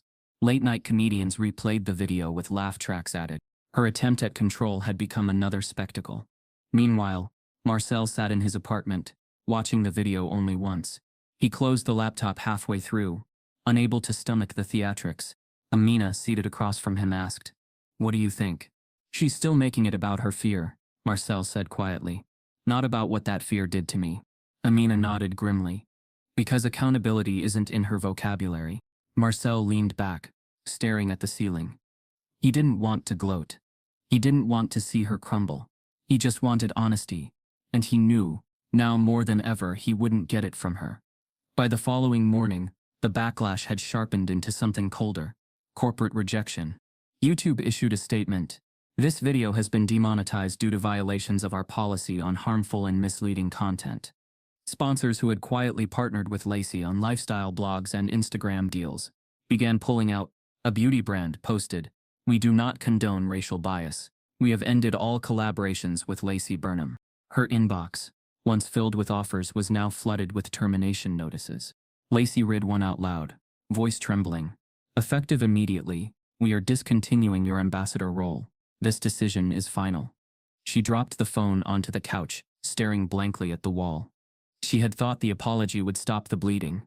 Instead, it opened a new wound. Outside her window, the city moved on. Horns honking, children laughing, trains rushing. But inside, silence pressed against her like a verdict. Her career wasn't just paused. It was over. And worse, the apology she had crafted to save herself had become another brick in the wall of her downfall. Notifications lit up her phone again, not from fans but from sponsors and platforms. One by one, the lifelines of her career vanished. Her YouTube had been demonetized. And in her inbox, another subject line appeared. Termination of contract. Final note. The morning after the demonetization notices, Marcel sat at his kitchen table with a mug he wasn't drinking, and an inbox he couldn't ignore. Subject lines stacked like instructions. File now. We can help. Stand with us. He reread the one he'd starred days earlier, the calmest of them all. We believe you have a case. Emotional distress. Public endangerment. Pro bono, if you'll let us. He clicked reply and for the first time since the park, chose an action that wasn't about surviving the moment, but shaping what came next. By noon he was in a quiet office in Brooklyn, with books lining the walls, and a window that faced a maple tree. Naomi Feld, lead counsel, greeted him without fanfare, and slid water across the table. "We'll keep this simple," she said. "You were harmed. You were endangered. The record shows it." Marcel felt something unclench at her certainty. He told her about the birds, the leash sign, the call that turned his body into a siren. Naomi listened, pen still. "We'll file on emotional distress and reckless endangerment," she said. "We'll let the transcript speak first."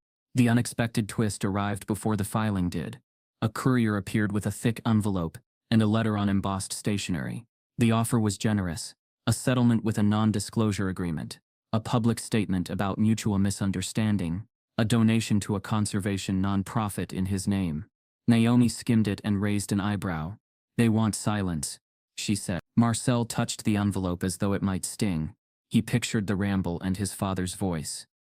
He shook his head. "No NDA," he said. "No pretending this was mutual." Naomi's smile was small, fierce. "Then we filed." The complaint was precise, free of adjectives. It quoted the call word for word, mapped each false escalation to a real risk. It attached the bystander video and the internal HR transcript like anchors. When the clerk stamped the papers, the sound echoed more than it should have, as if even the building understood the weight of speaking plainly. Court day came gray and cool, a city holding its breath. The hallway outside Part 52 smelled faintly of dust and coffee. Cameramen waited behind velvet stanchions. A woman from a public radio show clasped a recorder like a candle. Marcel adjusted his tie, felt Amina's hand squeeze his shoulder, and nodded at Naomi. Across the hall, Lacey Burnham arrived with her attorney Martin Hale, a silver-haired litigator, whose voice could probably hush a storm. Lacey looked smaller than the internet made her. No ring light, no angles to flatter. Just a woman in a navy suit that didn't fit her shoulders anymore. Inside, Judge Evelyn Hart presided with an expression that was both kind and exacting. "No spectacle," she said before anyone could grandstand. "Facts, law, and respect." The stenographer readied her keys. The pews creaked. Silence pooled. The kind you can feel. Naomi's opening was a thread pulled straight. On a quiet morning, a citizen asked for a rule to be followed. In response, a call to 911 turned his presence into a weapon. "Today we will not speculate. We will listen to a recording, to a transcript, to a pattern. We will consider what it costs a person to be named a threat without cause." She didn't point at Marcel the way some lawyers do. She let the pronouns do the pointing. Martin rose, evenly, and began weaving. Miss Burnham made a mistake, born of stress, heightened anxiety, and a genuine if tragic misinterpretation. She did not intend harm. She suffers from a documented panic disorder. In the age of viral outrage, we must distinguish malice from misreading. He spread his hands as if offering the court balance. "We ask for grace." They played the 911 call first. The room dimmed a notch, as if the bulbs themselves understood gravity. The dispatcher's voice sounded smaller in court than on TV, the pauses longer, the stakes bare. When Lacey's recorded breath shifted from conversational to quivering at the mention of race, a ripple went through the gallery. Breath, a cough, a hand to a chest, then stillness again. The bystander video followed on a screen. Wheeled from the clerk's room. Split screen. The transcript scroll on one side. Marcel unmoving on the other. Binoculars a soft bracket in his hands. When Lacey's voice cried, "He's lunging at me," the video answered with stillness. Naomi didn't say a word. She let the seconds do it. Marcel took the stand. He didn't rehearse dignity. He simply wore it. Naomi asked him to describe his morning. "I was watching a cardinal," he said. "I wrote down its crest and forage time." She asked how he felt when the phone call began. "Like my life was suddenly someone else's story," he said. Martin's cross was gentle at first. "Mr. Whitaker, could your tone have been misread?" Marcel met his eyes. "Every tone I've ever used in public has been selected to be unreadable as threat." Martin tried a different angle. "Is it possible your request sounded like an order?" Marcel's mouth twitched, not a smile. "I've spent years learning how to ask for my right to exist without sounding like I'm asking for anything." He didn't raise his voice. He didn't need to. Then Naomi called Sharon Bell, a woman in a navy blouse, whose hands kept finding each other. She sat, took the oath, and looked at the judge before anyone else. "State your occupation," Naomi said. "I'm a 911 dispatcher," Sharon answered. "I took Miss Burnham's call. A murmur slid through the room. The leaker with the conscience had a face. Naomi nodded, surprised and grateful. Sharon had come forward unprompted. "Why are you here?" Naomi asked. Sharon's eyes shone but didn't give. "Because in my notes I logged the mismatch between her words and the sounds I could hear. Because I marked no units dispatched. Caller escalating without specifics. Because I went home that night and didn't sleep." She swallowed. "Because our mistakes can kill people we'll never meet." Martin stepped up. "Careful. Miss Bell, you are not a psychologist." "No," she said. "I'm a human being with ears." The defense case leaned on paper and pathology. They submitted a letter from a therapist diagnosing Lacey with acute stress disorder, another describing an exaggerated startle response. Lacey's hands trembled on the stand when Martin asked her to recount the morning. "I was terrified," she said, voice fraying. "I felt watched. Naomi's cross was spare. When you said there's an African-American man threatening me, what had he done?" Lacey blinked. He was standing there. "And when you said he's lunging at me, was he lunging?" Silence. "No," Lacey said. "I believed he might." "Belief," Naomi said softly, "is not a verb." Discovery had found one more thing. Unexpected, damning, undeniable. Naomi held up a printed text message, pulled from Lacey's phone records. Time-stamped minutes after the call. "Some guy tried to police me about a leash, so I taught him a lesson." A soft gas passed through the gallery like wind through grass. Martin objected. The judge overruled. "Explain this," Naomi said. Lacey stared at the paper as if ink could become fog. "I was venting," she said. Naomi's voice didn't rise. "About teaching a lesson with a knife." Lacey's mouth opened, closed. "I was angry," she whispered, and in the hush her words sounded like confession. Closing arguments were brief by design. Naomi returned to the recording. "We were asked to listen. We did. The truth was not loud. It did not need to be." Martin appealed to mercy. "My client is not your symbol," he said. "She is a person whose fear betrayed her." The room felt like a held breath with nowhere to go. Judge Hart removed her glasses and cleaned them with a square of cloth, as if buying the room a few more seconds. "This court is not a comment section," she said. "It is a place where silence must answer what noise obscures." She tapped the folder with the transcript, then opened it and began to read. Voice level, each syllable a nail set flush. "Dispatcher, what exactly is happening?" she read. "Caller, there's an African-American man." She paused, eyes on the page, then lifted them to the room. "The line you chose was this: there's an African-American man, and I feel unsafe." The words hung like a weather system about to break. The room did not move.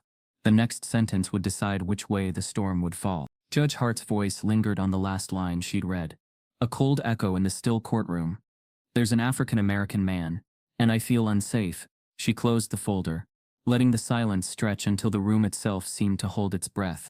The jury sat motionless, eyes flicking between Marcel and Lacey. The bailiff's shoes clicked as he led them out for deliberation, the heavy oak doors closing behind. What followed was a limbo that tasted of dust and nerves. Marcel sat at the table with Naomi, his hands folded so tightly the skin around his knuckles blanched. He glanced once at Amina in the gallery, her steady gaze grounding him. She gave him a nod. "Hold fast." Across the aisle, Lacey whispered furiously to Martin Hale, her lawyer, though her face was pale as porcelain. Her voice trembled. "It was never supposed to get this far." Martin leaned in, low and firm. "You underestimated the record. You underestimated him." 2 hours later, the jury filed back in. Not long, Naomi thought. Not long at all. The foreperson, a middle-aged black woman in a gray blazer, rose with the verdict form in hand. Her voice was calm but charged with history. In the matter of Marcel Whitaker v. Lacey Burnham, she read, "On the claims of emotional distress and public endangerment, we find in favor of the plaintiff." Gasps filled the room. Marcel closed his eyes, a slow exhale unraveling from deep within his chest. The foreperson continued, "We award damages in the amount of $1,800,000. The figure landed like thunder. A few people in the gallery whispered, unable to contain it. The clerk banged the gavel for order. Marcel opened his eyes. He wasn't smiling. He wasn't weeping. He simply looked released, as if for the first time since Central Park, gravity had returned to his side. Across the aisle, Lacey sagged into her chair, eyes darting wildly between Martin, the jury, and the judge. "This will ruin me," she mouthed, her voice barely audible. No one answered. The verdict ricocheted through the city by nightfall, then the country by dawn. CNN, historic case, jury awards, 1.8 million, in Central Park 911 call lawsuit. The Times, weaponizing 911, court sends clear message with Burnham ruling. Fox, new precedent or new overreach. Jury's staggering payout raises questions. Talk shows parsed every angle. Civil rights advocates celebrated. Legal scholars called it precedent-setting. On-campus bulletin boards, law professors taped the transcript beside the verdict, instructing students to study the anatomy of bias-turned-law. In living rooms, at bus stops, in group chats, one refrain repeated, "Justice doesn't erase pain, but maybe it can begin repair." But not everyone saw repair. Conservative commentators railed against the criminalization of mistakes. Call-in radio hosts fumed about a man getting rich off feelings. Online forums buzzed with conspiracies about the jury being stacked. And yet, beyond the noise, something undeniable had shifted. The words "there's an African-American man, and I feel unsafe" could no longer be heard as harmless. They had been entered into evidence. They had been judged. For Marcel, the aftermath wasn't a celebration. It was quiet. After the verdict, he walked down the courthouse steps with Naomi at his side, and Amina waiting at the bottom. Reporters called his name, microphones thrust forward. He raised a hand, not in triumph but in refusal. "I don't have a statement," he said softly. The statement was already made in the transcript. The cameras still clicked, but his words weren't sound bites. They were a closed door. He stepped into a waiting car, and for once he felt the freedom of choosing silence on his own terms. Inside her apartment, Lacey watched the coverage like a prisoner staring at her own mugshot. She muted the TV, unable to listen to the words anymore. Her email was flooded with collections notices, her lawyer pressing for appeals she couldn't afford. She scrolled past messages from strangers. Some hateful, some gloating, some oddly sympathetic. One stood out. "You created this. Own it. Maybe then you'll survive it." But survival felt distant. The settlement money she once might have taken now looked like the ghost of her last exit. She realized, with a cold clarity, that no one was coming to rescue her. Not the firm, not her sponsors, not even her own performance. Marcel's name, meanwhile, appeared in unexpected places: university syllabi, civil rights newsletters, even legal podcasts, where hosts debated how his case might influence emergency call protocols nationwide. On one campus, a professor read aloud from the verdict, then underlined the words, "Emotional distress is not intangible when rooted in systemic risk. It is lived harm." Law students scribbled notes, their pens racing. Marcel Whitaker, once just a man with binoculars and a notebook, had become case law. Naomi invited Marcel for dinner at her home. A week after the verdict, he hesitated, then agreed. Around her table, with her children passing bread, and her husband pouring wine, Marcel felt something he hadn't felt in months: normalcy. "You did more than win," Naomi said, raising her glass. "You made silence accountable." Marcel shook his head. "I didn't want to make history. I just wanted to watch birds." Her husband smiled faintly. "Sometimes history chooses you." The words sank deep, though Marcel didn't answer. He thought of his father again. The man who warned him that even when you're right, the world will try to make you a threat. Tonight he wondered if the world might try to make him something else too. A symbol. He didn't know which role was harder to live with.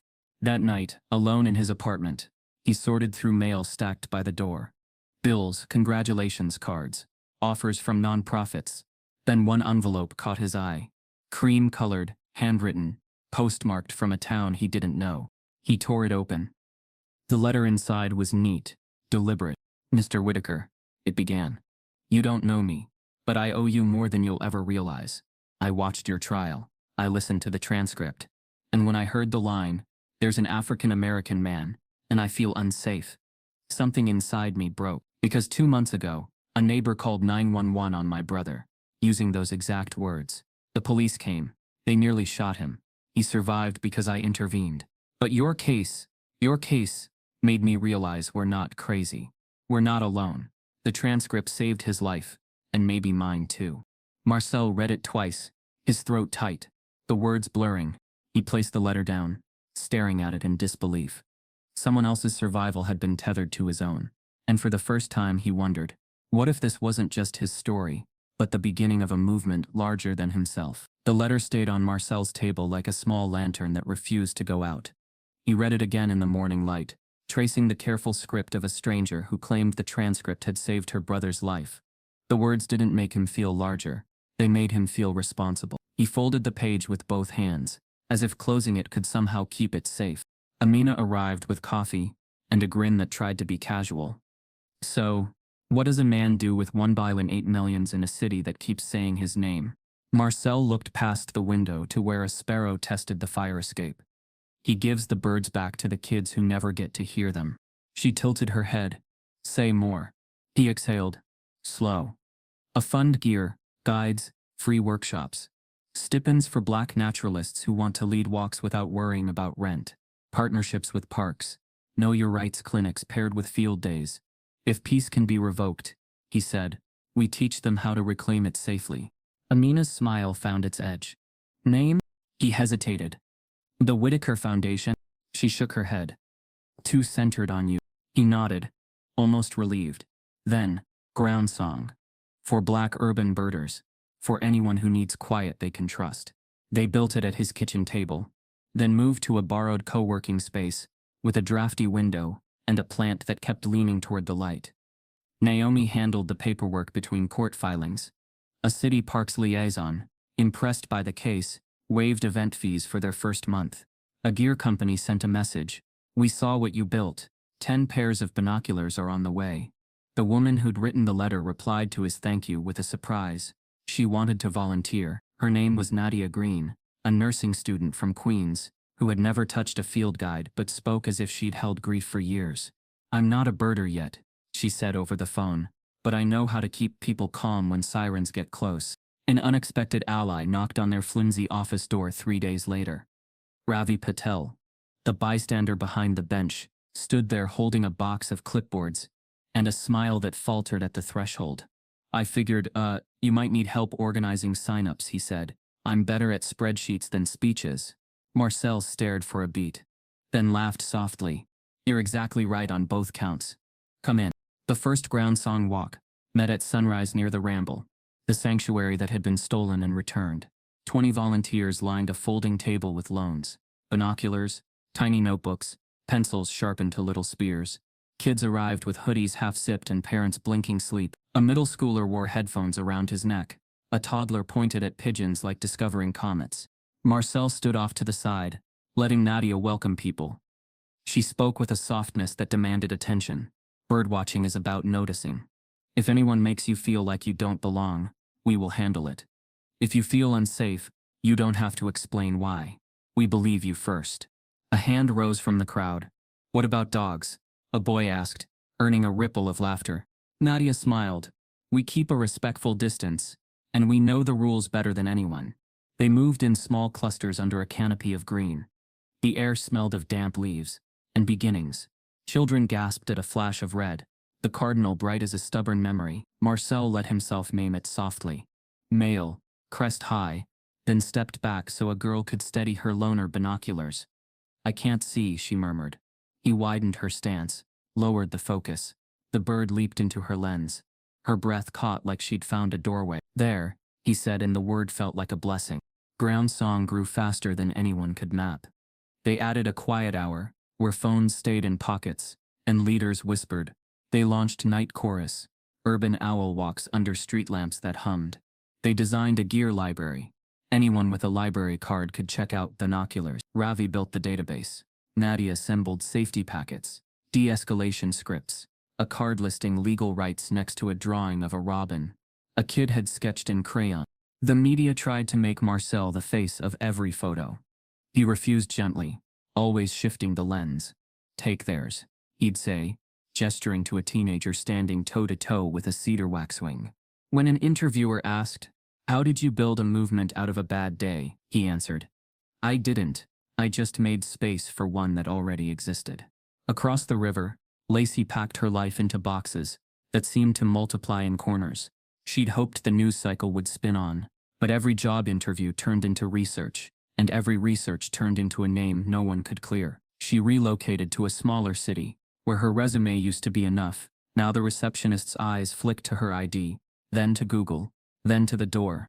She dyed her hair a shade less memorable, and rented a room above a laundromat that smelled of lemon and noise. She sent out cold emails under the name L. Byrne, sleek, ambiguous. She was offered 2 unpaid internships by men who asked for flexibility. She declined, closed the laptop, and stared at her hands. One morning she saw a flyer for a community hotline, overnight shifts, non-emergency calls, a place where stressed voices came to fold themselves. She interviewed, palms sweating, claiming call experience without details. The director hired her because the graveyard shift eats saints and sinners alike. And so the woman whose voice once summoned a squad car began answering the city's after-hours whispers. At 2 a.m. she listened to neighbors complain about loud music, couples argue, a woman weep because her landlord had changed the lock. She learned to ask for specifics, to separate agitation from danger. Sometimes her finger hovered over the escalation button, and she felt the weight of that tiny click like an anvil. "Can you describe what you're seeing?" she'd ask. "Not what you're feeling, what you're seeing." It didn't absolve her. It educated her until the gap between panic and truth felt like a cliff she couldn't unsee. She tried to do something that might matter. She signed up to volunteer at a bird rescue. The irony thick and punishing. The coordinator glanced at the application, at the name, at the thin disguise. "We can't," the woman said softly, not unkind. "Our work is fragile. Our donors Google." Lacey nodded and walked home in a wind that seemed to have questions. Marcel's days were full of small logistics and stubborn hope. A community center donated a storage closet. A bus company offered discounted rides to parks on the edge of the map where warblers stitched light between branches. Sharon Bell, the dispatcher who testified, sent a note with a check and a promise to train other 911 operators on the bias pivot that audible turn the city now taught rookies to hear. It moved Marcel more than he expected, the system learning to listen better because one person chose to tell the truth. Groundsong announced a fellowship, stipends for Black and brown naturalists building programs in their own neighborhoods. Applications flooded in, teachers, grandmothers, a poet who swore crows were just misunderstood readers. Marcel read late into the night, murmuring names he'd never known he needed. Not every day was graceful. A man told them to go back where you came from, as he let his dog tear through a patch of ferns. Nadia stood between the kids and the tearing, voice low and crisp. "Sir, leash laws protect nests." He scoffed, rolled his eyes, looped the leash anyway. Later a boy asked, why was he mad? Nadia answered with the only truth she trusted.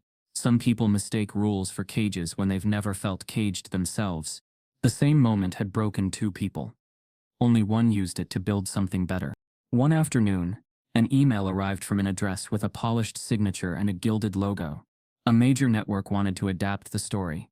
10 episodes, prestige slot, the kind of budget that could fund Groundsong for a decade. A development executive said all the right words on the call. Trauma-informed community first. No sensational reenactments. That last promise delivered with an actor's smile. Marcel couldn't see through the phone. He muted, looked at Amina and Nadia, across the table. Ravi stopped typing. The room smelled like coffee and damp canvas outside. Ajay scolded the alley. "Don't do it," Amina said softly, reading his eyes. "Or do it, but on your terms." "My terms," he echoed, tasting the phrase like a seed. The exec came back on the line. "We think this could change the conversation in America." Marcel stared at the cardinal pinned to Groundsong's bulletin board, a child's crayon red that refused to fade. He felt the tug of war inside him, between retreat and reach, between quiet and megaphone. "I have one condition," he said. A hush stretched all the way from their cramped office to a glass tower across town. "Name it," the exec replied, right with eagerness. Marcel looked at Amina, then at Nadia, then out the window toward a sliver of sky. He took a breath that felt like stepping onto a ridge. The condition formed in his mouth, heavy and bright. He began to speak, and whatever he was about to demand would decide whether his story stayed his or became everyone's again. The city was softer that morning, as if the weight of summer had lifted and left behind a gentler light. Marcel Whitaker walked the familiar winding path into the Ramble, a place that had once been just a sanctuary for birds, then a stage for survival, and now something in between. A year had passed since the verdict, since Groundsong bloomed from his kitchen table, since he dared to believe that silence could be rewritten into safety. The bench was still there, weathered, its paint chipped more than he remembered. The metal armrest bore faint scratches, small graffiti initials and a crude heart. Marcel sat slowly, his body remembering the posture of that day. Binoculars resting against his chest, notebook poised in his lap. He took in the canopy above, where sparrows flickered in and out like notes on a page. The park had not changed, but his breath caught when he heard a small voice behind him. Are you the bird guy? Marcel turned. A boy, maybe 9, stood at the edge of the path, gripping a pair of toy binoculars too large for his small hands. His hoodie sagged at the sleeves, and his sneakers bore the wear of playground battles. But his eyes, wide, uncertain, shimmering with something close to awe, held the question steady. Marcel smiled, warmth rising from somewhere deep. I might be. Depends who's asking. The boy stepped closer, emboldened. My mom showed me a video. You were in it. You were calm. She said you teach kids. I wanna see birds too. Marcel reached into his worn satchel, the same one he carried that morning, a year ago. He pulled out a slim, spiral-bound bird-watching guide, its cover softened by fingers and weather. Kneeling so the boy's eyes met his, Marcel pressed it gently into his hands. You don't just see birds, Marcel said softly. You listen to them. You wait. You let them teach you patience. He tapped the cover, his voice deepening with a truth he knew well. You can be the bird guy too. The boy grinned, teeth flashing against brown skin, the weight of the world not yet carved into his shoulders. He swung the binoculars up, clumsy, and gasped at a flutter overhead. What's that one? He asked eagerly. Marcel followed his gaze. A cardinal, red and defiant, perched high on a branch as if rehearsing a solo. That one, Marcel said, his voice hushed, is a reminder. The boy tilted his head. Reminder of what? Marcel's lips curved into something softer than a smile, almost reverence. That even in the darkest winters color returns. They stood together in the quiet, the boy adjusting his focus, Marcel steady at his side. For a moment, the past, the sirens, the transcript, the courtrooms, faded into the wind. Only the bird remained, brilliant against the green, singing a song too old to belong to any one man. From the path behind, footsteps approached. Slow, purposeful. Marcel didn't turn at first, too wrapped in the fragile holiness of this moment. But the boy lowered his binoculars, eyes widening at the figure stepping into frame. A woman in a navy blazer, her posture firm but approachable, paused near the bench. Her badge gleamed in the morning light, tucked discreetly at her side. She was new, unknown to most of the city until her appointment weeks ago, but unmistakable now. Mr. Whitaker, she said, voice clear, steady, carrying both weight and welcome. I've been hoping to meet you. Marcel finally turned. His gaze fell on her, then on the insignia she carried. City of New York, Office of the Commissioner for Racial Bias Accountability. The boy looked between them, the question hanging in his eyes. Marcel straightened slowly, the weight of the year pressing against the weight of what might come next. The cardinal above sang louder, as if announcing a shift. Marcel narrowed his eyes slightly, unsure whether this woman was an ally, a bureaucrat, or another gatekeeper dressed in promise. The boy tugged his sleeve, whispering, "Is she here to watch birds too?" Marcel inhaled deeply. The next words, his or hers, would decide if this circle closed in peace or opened into another battle. No one should have to beg to be seen as human. If this story moved you, let your voice count. Type yes if you believe in justice, and subscribe if you believe silence should never protect hate.